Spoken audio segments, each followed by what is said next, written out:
सुंदर नगर के गांव में पीलू चिड़िया रहती थी। उसके पिताजी फैक्ट्री में काम करते थे और माँ घर संभालती थी। पीलू गणेश जी की बहुत दिल से भक्ति करती थी। एक दिन पीलू के पिताजी का एक्सीडेंट हो जाता है और उनके हाथ पांव टूट जाते हैं। बबली कहती है, हे भगवान, ये तो बहुत बुरा हुआ। घर में शादी के लायक लड़की बैठी है और इनका एक्सीडेंट हो गया। इनके इलाज के लिए हमारे पास पैसे भी तो नहीं है। माँ, तुम चिंता मत करो। गणेश जी की कृपा से पिताजी की जान तो बच गई ना। इससे बढ़कर क्या हो सकता है। बाकी पिताजी के इलाज के लिए मैं पैसे कमाऊंगी। देखो माँ, मैं तो हर दिन गणेश जी को मोतीचूर के लड्डू भोग लगाती हूँ। वो लड्डू गणेश जी को बहुत अच्छे लगते हैं। अब से मैं मोतीचूर के लड्डू बनाकर बेचा करूँगी। गणेश जी की दया पर विश्वास रखो माँ। ठीक है बेटी, अब सब गणेश जी की कृपा पर ही हम छोड़ देते हैं। मुझे तेरी भक्ति और गणेश जी पर पूरा भरोसा है। इसके बाद पीलू मोतीचूर के लड्डू बनाना शुरू कर देती है। उन लड्डुओं को वो बहुत अच्छे से रंग बिरंगे कागज में पैक करती थी और उन्हें एक टोकरी में ले जाकर बेचने लगी है। मोतीचूर के लड्डू ले लो। घर के बनाए हुए शुद्ध स्वादिष्ट ऐसे लड्डू कभी भी नहीं खाए होंगे। तो हरी तोती उसको बुलाती है। अरे वाह पीलू, ये इन्हें देखकर ही खाने का मन कर रहा है। ऐसे मोतीचूर के लड्डू तो मैंने कभी नहीं देखे। एक खा कर देखिए हरी तोती मैडम। पीलू का लड्डू खाकर हरी तोती बहुत तारीफ करती है। वाह पीलू, मजा आ गया। 1 किलो पैक कर दे मेरे ससुराल में, तो इसकी बहुत तारीफ होगी। अपनी बेटी के जन्मदिन में मैं इसे बांटूंगी। गणेश जी की जय हो। इस तरह से पीलू दिन रात मेहनत करती थी, मोतीचूर के लड्डू बनाती और उसके पैसों से अपने पिताजी का इलाज करवाती थी और अपना घर खर्चा चलाती थी। धीरे धीरे उसके यहाँ ग्राहकों की भीड़ लगने लगती है। माँ, पापा, लड्डू अच्छे से बिक रहे हैं। गणेश जी की बहुत दया है। उन्हीं के लिए बनाए हुए भोग से हमारा घर चल रहा है। मेरी बेटी तो बहुत होनहार है। बबली अपनी बेटी को सराहती है। पीलू की तरक्की देखकर कालू कौवा बहुत जलने लगता है, क्योंकि उसके महंगी मिठाई की दुकान में अब कोई नहीं जा रहा था। पीलू के आने के पहले सब लोग मेरी दुकान से मोतीचूर के लड्डू खरीदते थे, लेकिन पता नहीं ये अपने लड्डू में ऐसा क्या मिलाती है कि सब इसके पास ही जाते हैं। इसका इलाज करना पड़ेगा। अगले दिन कड़क सेठ पीलू की दुकान में आते हैं। पीलू, तुम्हारे मोतीचूर के लड्डू की बहुत तारीफ सुनी है। मेरी नई फैक्ट्री का उद्घाटन है। तुम हमें 20 किलो मोतीचूर के लड्डू दे सकोगी? कड़क सेठ जी, आप मेरी दुकान में आए, ये मेरे लिए बहुत बड़ी बात है। गणेश जी की कृपा से मैं आपका ऑर्डर पूरा कर दूंगी। देखो पीलू, मेरी फैक्ट्री में विदेश से भी लोग आएंगे। अगर तुम्हारे मोतीचूर के लड्डू उन्हें पसंद आ गए तो तुम्हारे पास ऐसे बड़े बड़े ऑर्डर्स की लाइन लग जाएगी। कड़क सेठ जी, मैं आपको पीलू से आधे दाम में लड्डू दे सकता हूँ। आप तो मुझसे ऑर्डर दीजिए। मेरी पत्नी ने कही है कि पीलू गणेश जी की बहुत बड़ी भक्त है, उसी से मोतीचूर के लड्डू लेने के लिए, और उसने तुम्हारे बारे में शिकायत की थी कि तुम बासी मिठाइयाँ बेचते हो, तो अब यहाँ से भाग जाओ। ये सुनकर कालू की बेइज्जती हो जाती है। वो बहुत गुस्से में आ जाता है और पीलू से बदला लेने की ठान लेता है। उस रात पीलू कड़क सेठ के लिए लड्डू बनाने की तैयारी कर रही थी। वो पूरी सामग्री को गणेश जी के सामने रखती है और उनसे प्रार्थना करती है। हे गणेश जी, आपकी कृपा से इतना बड़ा ऑर्डर मिला है। आप मुझे आशीर्वाद दीजिए कि मैं ये ऑर्डर सफलता से पूरा कर सकूं। फिर पीलू लड्डू बनाकर सोने चलती है। कालू मौका देखकर एक केमिकल का पैकेट लेकर उसके घर में घुस जाता है। इस केमिकल से पूरे लड्डू सड़ जाएंगे, मजा आएगा। कालू लड्डू में पाउडर छिड़क देता है और तुरंत ही लड्डू सड़ जाते हैं। पीलू को बदबू आती है, वो तुरंत उठ जाती है। अरे कालू, तुमने गणेश जी को भोग लगाए हुए लड्डुओं को खराब कर दिए। आखिर मैंने तुम्हारा क्या बिगाड़ा था? मैं तुम्हारे लड्डू बर्बाद करने के लिए आया हूँ। तुम्हारे मोतीचूर के लड्डू से मेरे धंधे को नुकसान हो रहा है। अब तुम कड़क का ऑर्डर पूरा नहीं कर पाओगी, वो तुम्हें जेल में डलवा देगा। तुम्हें क्या लगता है तुम मेरा काम बिगाड़ दोगे? गणेश जी से डरो। मैं किसी से नहीं डरता और अब मैं चला। कल कड़क सेठ को मैं मोतीचूर के लड्डू दूंगा, मुझे इनाम मिलेगा। कालू जैसे ही भागने की कोशिश करता है तभी वहाँ पर गणेश जी प्रकट हो जाते हैं। गणेश जी कहते हैं, तुम बहुत दुष्ट हो कालू, अब मैं तुम्हें सजा दूंगा। इसके बाद कालू को गणेश जी की शक्ति उठाकर पटकने लगती है। मुझे माफ कर दीजिए गणेश भगवान, मैं जंगल छोड़कर चला जाऊंगा। भगवान गणेश जी आपकी जय हो, आपने मेरी रक्षा किए। बेटी, तू मेरी इतने दिल से भक्ति करती है, तुझ में कोई स्वार्थ नहीं है। तुझ जैसे भक्त अब तक मैंने कहीं नहीं देखे। मैं तेरी हर समय रक्षा करूंगा। इस तरह से कालू की पिटाई हो जाती है और वो जंगल से भाग जाता है। पीलू के मोतीचूर के लड्डू को गणेश जी अपने आशीर्वाद से ठीक कर देते हैं और उन्हें खाकर कड़क सेठ के मेहमान पीलू की बहुत तारीफ करते हैं। अब पीलू की दुकान इतनी चलती है कि वो अपने पिताजी का अच्छे से इलाज करवा लेती है। अब पीलू और उसका परिवार गणेश जी की भक्ति करते हुए हंसी खुशी रहने लगते हैं। एक गांव में पिंकी नाम की लड़की अपने माँ बाप के साथ रहती थी। पिंकी बहुत सयानी थी, जो कुछ देखती थी उसको अपने पेंसिल से अपनी किताबों में चित्र बनाती थी। पिंकी की इस आदत को माँ बाप की प्रोत्साहन भी था। पिंकी कक्षा दूसरी में पढ़ती थी। एक दिन उसने अपनी किताब में रेलगाड़ी देखी। रेलगाड़ी तो बहुत लंबी होती है, उसको कहाँ पर चित्र बनाए, ये पिंकी की समस्या थी। पिंकी घर आई, माँ, मुझे रेलगाड़ी की चित्र बनाना है, मैं कहाँ बनाऊँ? अरे पिंकी, वो क्या बड़ी बात है, अपनी किताब में बनाओ। अरे माँ, आप तो इतना भी नहीं समझती हो, किताब तो छोटी पड़ेगी। अरे मुझे तंग मत करो, अपने पिताजी से जाके पूछो, मैं खाना पका रही हूँ ना। पिताजी, मैं रेलगाड़ी की चित्र बनाना चाहती हूँ, कहाँ बनाऊँ? पिंकी के पिता ऑफिस की हिसाब किताब कर रहे थे तो चिढ़ के बोलते हैं, अरे पिंकी बेटा, मुझे तंग मत करो, जाओ ना अपनी स्कूल की कोई भी किताब में बना ले। अरे पापा, आपको इतना भी नहीं पता, किताब में रेलगाड़ी के चित्र नहीं बना सकते क्योंकि वो तो बहुत लंबी होती है। तो तभी वहाँ पे पिंकी की दादी बैठी थी। तो दादी को पिंकी की बात सुन के बहुत हंसी आती है और पिंकी को बुला के बोलती है, अरे पिंकी बेटा, इतनी क्यों चिंता कर रही है, ये भी कोई समस्या है, जाओ ना स्कूल की दीवार पे बना दो। दादी की बात पिंकी को बहुत अच्छा लगता है और सोचती है दीवार तो इतनी लंबी इतनी चौड़ी होती है तो रेलगाड़ी तो समा ही जाएगी। तब पिंकी खा के अपना होमवर्क करके सो जाती है और सुबह पिताजी से कहती है, पिताजी आज ना मुझे कलर चॉकपीस की एक पूरी डब्बा चाहिए। पिताजी हंसते हुए बोलते हैं, अरे पिंकी बेटा, क्यों, तुम्हें आज स्कूल में बांटना है क्या? अरे पिताजी नहीं, मुझे रेलगाड़ी की चित्र बनानी है स्कूल की दीवार पर। दिला तो दूंगा, लेकिन घर तक कंप्लेंट नहीं आनी चाहिए, ठीक है?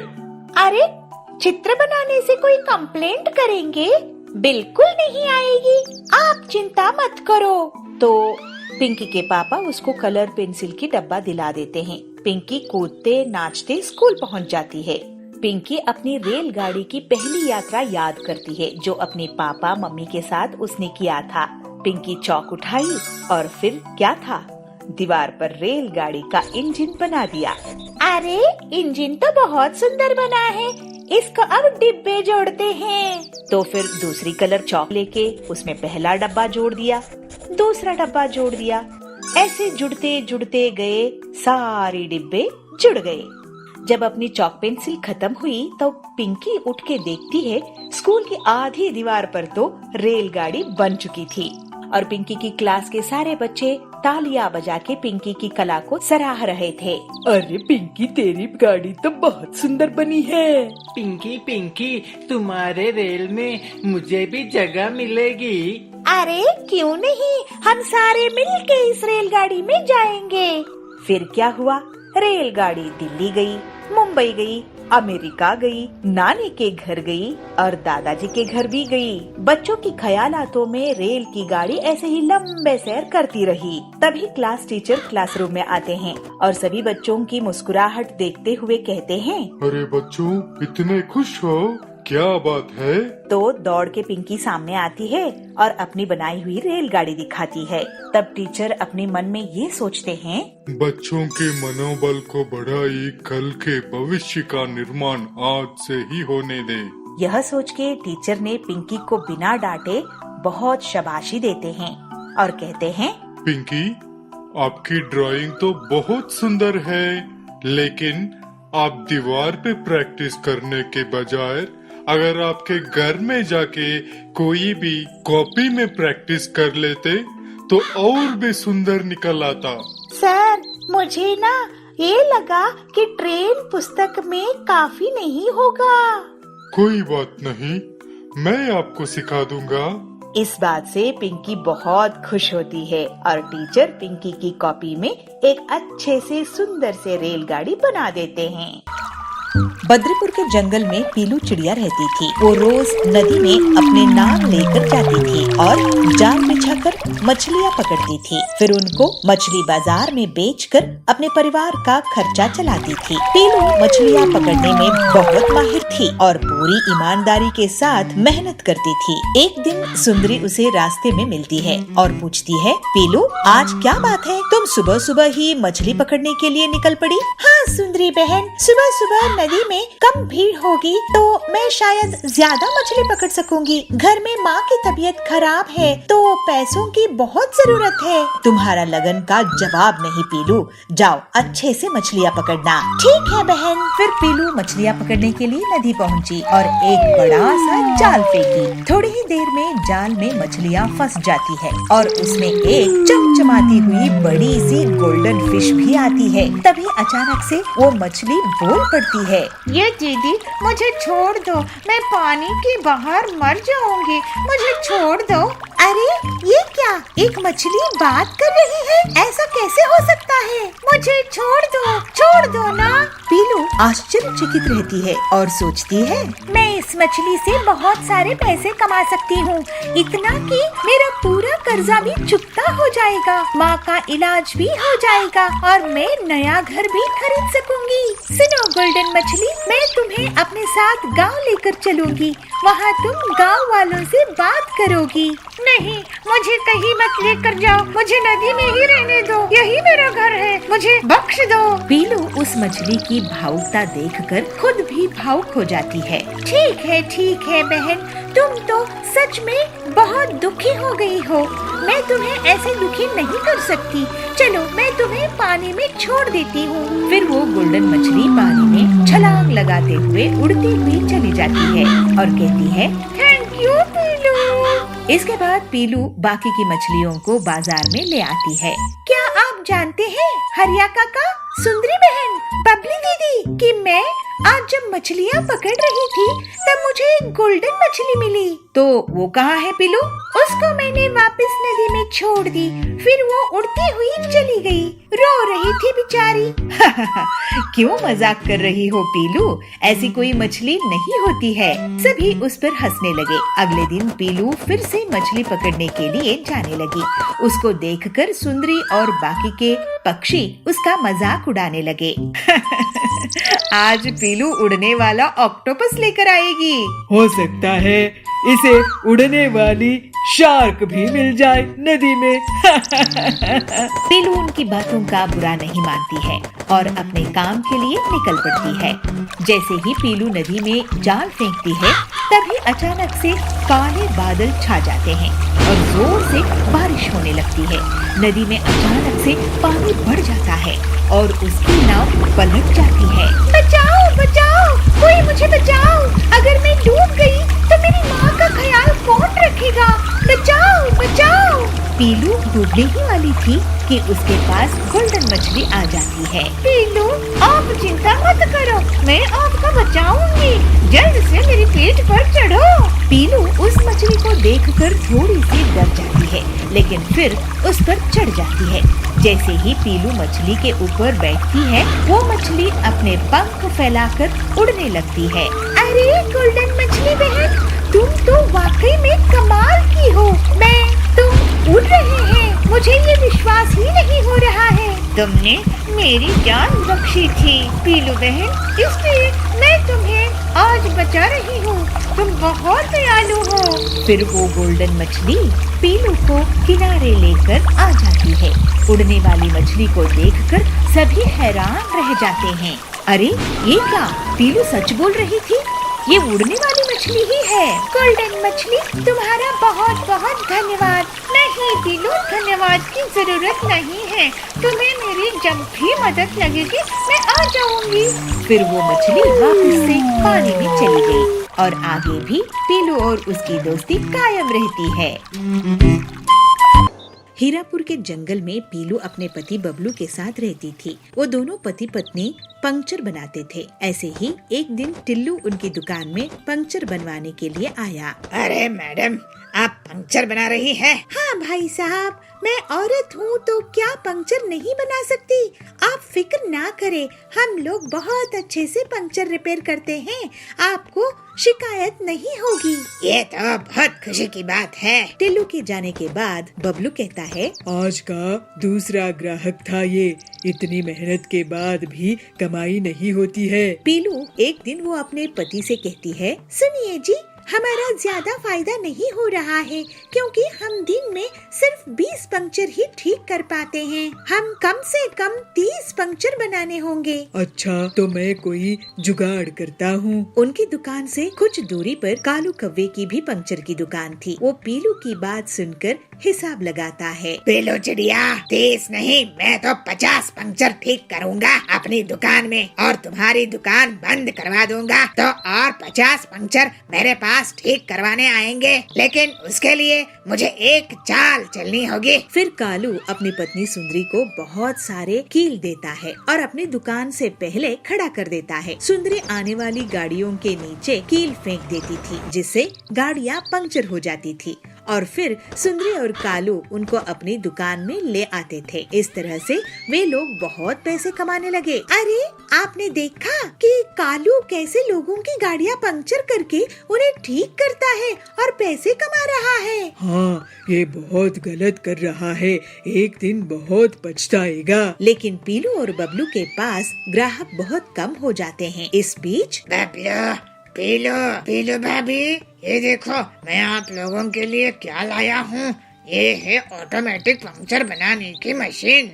देखने में साधारण हवा भरने वाले पंप जैसी लगती है, लेकिन इससे आप लोग दिन में 100 पंक्चर बना सकोगे। लेकिन हरिया भाई, हमारे पास तो आजकल 10 ग्राहक भी नहीं आते हैं। फिर पीलू हरिया को कालू और सुंदरी के बारे में बताती है। तो हरिया तोता कहता है, तुम अपनी ईमानदारी मत छोड़ना, बाकी ऊपर वाले के हाथ में है। मैं आज से स्कूल और ऑफिस में लेटर दे के आऊंगी कि हमारे यहाँ ऑटोमेटिक पंक्चर बनाने की मशीन है और जो ग्राहक आएंगे उसे हम 50% डिस्काउंट देंगे। ऐसे पीलू सोचती है। तो बबलू कहता है, आइडिया तो अच्छा है पीलू, कम से कम खाने के लायक पैसे तो आएंगे, नहीं तो कालू ने तो हमारी दुकान बंद ही करवा दी है। क्यों बबलू, ये मेरी नई कार कैसी लग रही है?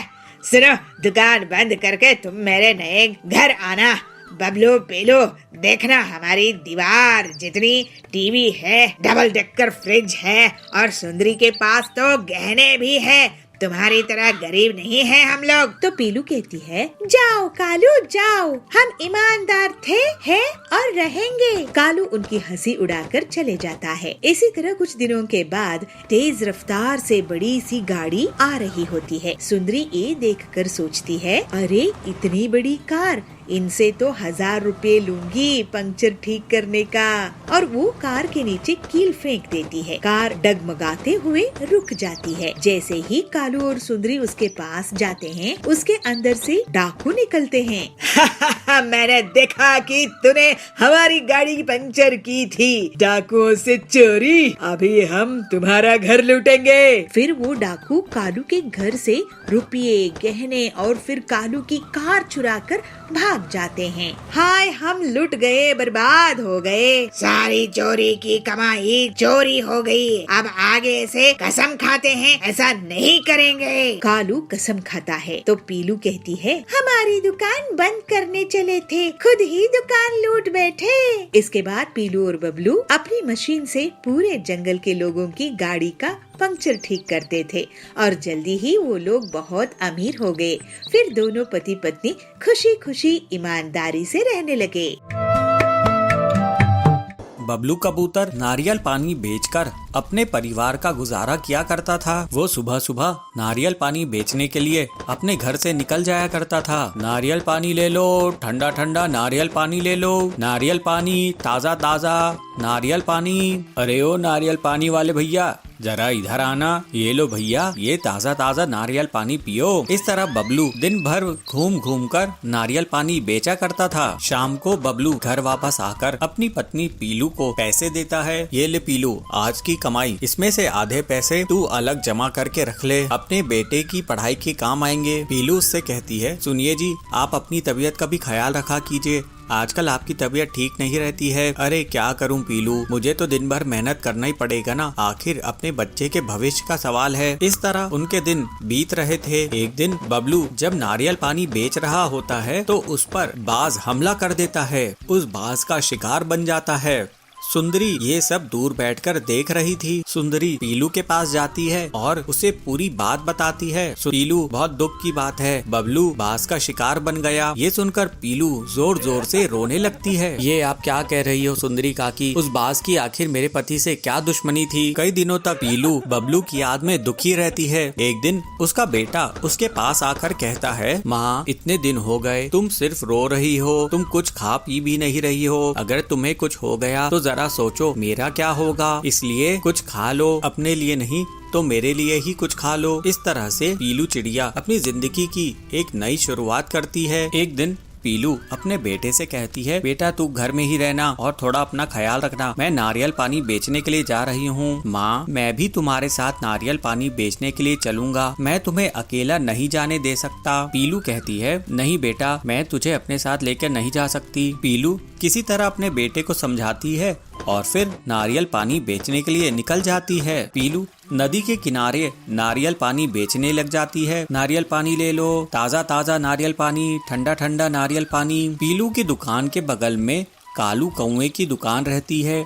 वो वहाँ पर कोल्ड ड्रिंक्स बेचा करता था। कालू उससे कहता है, अरे पीलू तू यहाँ पर क्या नारियल पानी बेच रही है? यहाँ पर मेरी कोल्ड ड्रिंक्स की दुकान है, आजकल जंगल के पक्षी कोल्ड ड्रिंक्स पीते हैं, तू कहीं और जाके अपनी दुकान लगा। पीलू कहती है, ठीक है कालू भैया, मैं कहीं और जाकर अपने नारियल पानी की दुकान लगाती हूँ। कालू सही कह रहा था। पीलू दिन भर बैठी रहती थी लेकिन उसका नारियल पानी नहीं बिकता था। इस तरह कई दिन बीत जाते हैं। ज्यादा कोल्ड ड्रिंक पीने के कारण सभी पक्षियों की तबीयत बिगड़ने लगती है। जंगल का डॉक्टर उन्हें कहता है, अरे जी आप लोग जो कोल्ड ड्रिंक पी रहे हैं उसी की वजह से आप लोगों की तबीयत इतनी खराब होती जा रही है।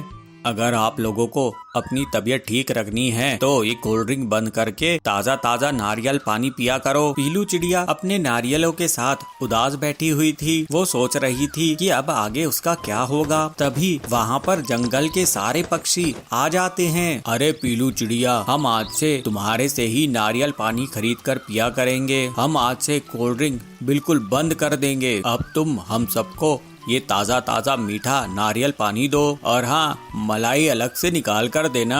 पीलू कहती है, जी बिल्कुल, मैं आप लोगों को ये स्वादिष्ट नारियल पानी दूंगी, इससे आप सबका स्वास्थ्य भी अच्छा रहेगा। इस तरह से पीलू और मेहनत करके ज्यादा से ज्यादा नारियल पानी बेचने लगती है और उससे उसकी बहुत बढ़िया कमाई हो जाती है। अब वो अपनी बेटी को अच्छा जीवन देती है। इस तरह पीलू अब खुशी खुशी रहने लगती है। कि मैं जो भी काम शुरू करता हूँ उसमें मेरा सिर्फ और सिर्फ नुकसान ही हो जाता है। इस तरह से बबलू और पीलू की दुकान में भीड़ इकट्ठा होने लगती है। मूंगा गांव के जंगल में बबलू अपनी पत्नी पीलू के साथ रहता था। बबलू बहुत ही नेक दिल ईमानदार कबूतर था। बबलू एक बार बेकरी की दुकान खोलता है तो गांव के लोग उसे उधार में केक, ब्रेड वगैरह ले जाते थे और फिर उसको कभी भी पैसे वापस नहीं करते थे। इस वजह से उसे बेकरी बंद करनी पड़ गई। ऐसे ही एक दिन बबलू परेशान बैठा था, तब पीलू उसके पास आके बोलती है, क्या हुआ जी, आप परेशान क्यों हैं? तुम तो जानती ही हो ना पीलू कि मैं जो भी काम शुरू करता हूँ उसमें मेरा सिर्फ और सिर्फ नुकसान ही हो जाता है। मैं तो ये समझ ही नहीं पा रहा हूँ कि मेरा इतना नुकसान आखिर क्यों होता है। आपको नुकसान इसलिए होता है क्योंकि आप जरूरत से ज्यादा सीधे साधे हो। इन गांव वालों ने आपका बहुत फायदा उठाया है। आप उधार में चीजें देते गए, लेकिन ऐसा आगे से चलता रहा तो हमारे पास खाने के लिए भी पैसा नहीं बचेगा। तुम सही कह रही हो पीलू।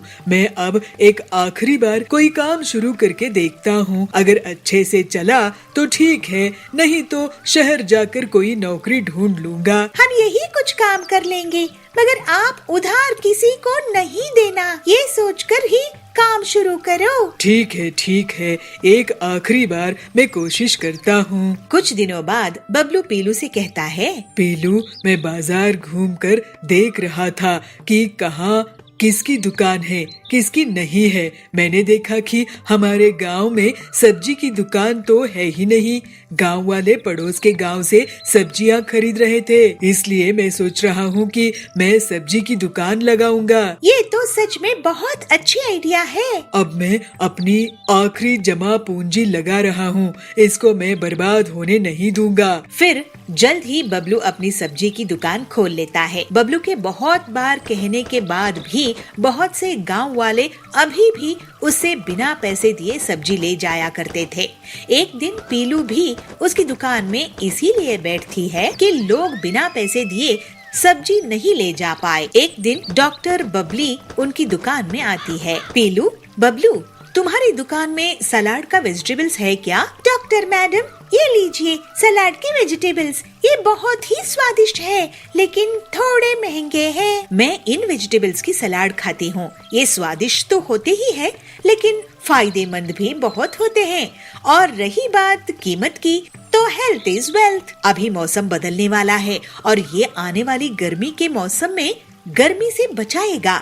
मुझे ये 5 किलो दे दो। डॉक्टर बबली की जाने के बाद पीलू बबलू से कहती है, सुनिए जी, डॉक्टर मैडम क्या कह रही थी? सुना ना आपने कि इस साल बहुत गर्मी होने वाली है और गर्मी से बचने के लिए वेज सलाद फायदेमंद होगा। हाँ, अगर ऐसा होगा तो वेज सलाद से लोगों को गर्मी में बहुत फायदा होगा। इसका मतलब हम खुद ही वेज सलाद बेच सकेंगे और पूरे गांव में हमारे अलावा कोई नहीं है। देखो, गांव वाले ऐसे ही इसे नहीं खरीदेंगे। हम क्यों ना एक प्लेट बनाकर उसको बेचें? कुछ ही दिनों में लोगों को गर्मी से परेशानी होना शुरू हो जाता है और डॉक्टर बबली सबको वेज सलाद खाने की सलाह देती है। इस तरह से बबलू और पीलू की दुकान में भीड़ इकट्ठा होने लगती है। सुनिए गांव वालों, भाई और बहनों, मैं आप लोगों को अब से उधार में कुछ नहीं दूंगा। आपको अपनी सेहत का ख्याल रखना है तो पैसा देकर वेजिटेबल सलाद खरीदो।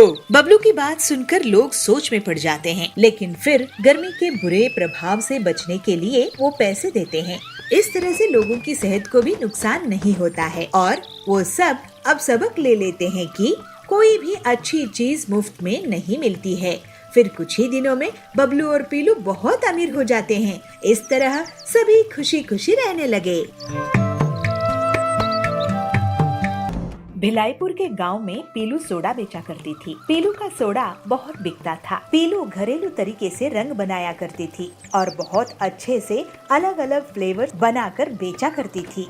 ये लोगों को बहुत पसंद आता था। उसके दुकान के सामने कालू की भी सोडा की दुकान थी, लेकिन वो बहुत ही आलसी था और पीलू की तरक्की से जलता था। सोडा ले लो, सोडा, रंग बिरंगे अलग अलग फ्लेवर्स के सोडा।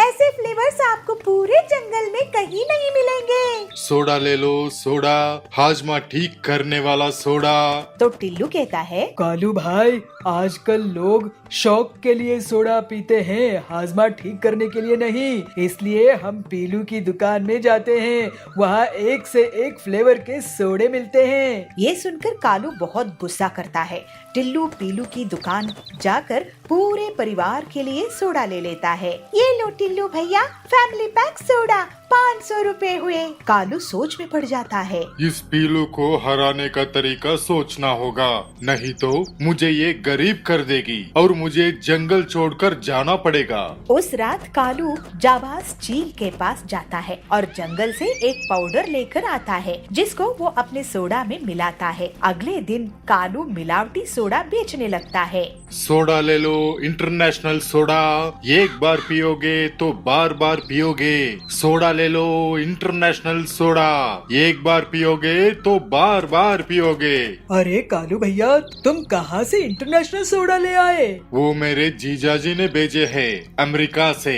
एक बार पी के तो देखो ठिल्लू भाई, बार बार पियोगे। ठीक है, एक दो, नहीं अच्छा लगा तो पैसे नहीं दूंगा। कालू टिल्लू को सोडा देता है और टिल्लू एक के बाद एक 5 सोडा पी जाता है। अरे वाह कालू भाई, क्या सोडा है! इसके सामने तो पीलू का सोडा एकदम बकवास है। मैं अपने दोस्तों को भी यहाँ लाता हूँ। और जल्दी ही पीलू की दुकान खाली हो जाती है। कोई भी ग्राहक उसके पास नहीं जाता है और सिर्फ कालू के पास ही सब सोडा पीते हैं। पीलू, तुम जंगल छोड़कर अफ्रीका चली जाओ, वही तुम्हारे लिए सही रहेगा। मैं तो बर्बाद ही हो गई हूँ। ये अचानक से कालू का कौन सा जीजा जी पैदा हो गया अमेरिका में। उस रात पीलू अपनी दुकान बंद करके जा रही थी। वो बहुत उदास थी और जंगल छोड़ने के बारे में सोच रही थी। तभी उसे कालू दूर जंगल में उड़ता हुआ दिखता है। अरे कालू इतनी रात में गहरे जंगल में कहाँ जा रहा है? इसका पीछा करती हूँ। और पीलू जाबाज के साथ उसके सौदे को होता हुआ देख लेती है। पीलू अपने मोबाइल में सब रिकॉर्ड कर लेती है और फिर कालू को वो पाउडर घर में सोडा में मिलाते हुए भी रिकॉर्ड कर लेती है। पीलू तुरंत ही हरिया इंस्पेक्टर के पास जाती है। इंस्पेक्टर साहब, ये देखिए, कालू सोडा में नशा मिला रहा है। हरिया वो वीडियो देखता है और बहुत गुस्सा करता है। मैं इसकी हड्डियां तोड़ दूंगा। फिर हरिया सभी चिड़ियों को लेकर कालू के घर जाता है। कालू, तुम मुझे नशा वाला सोडा बेच रहे थे, अब हम सब तुम्हारा नशा उतारेंगे। ऐसे टिल्लू कहता है। कालू की बहुत पिटाई होती है और फिर उसे जेल हो जाता है। इस तरह से पीलू अपनी ईमानदारी के कारण जंगल में अकेली सोडा बेचने वाली रह जाती है और अपना जीवन हंसी खुशी बिताने लगती है।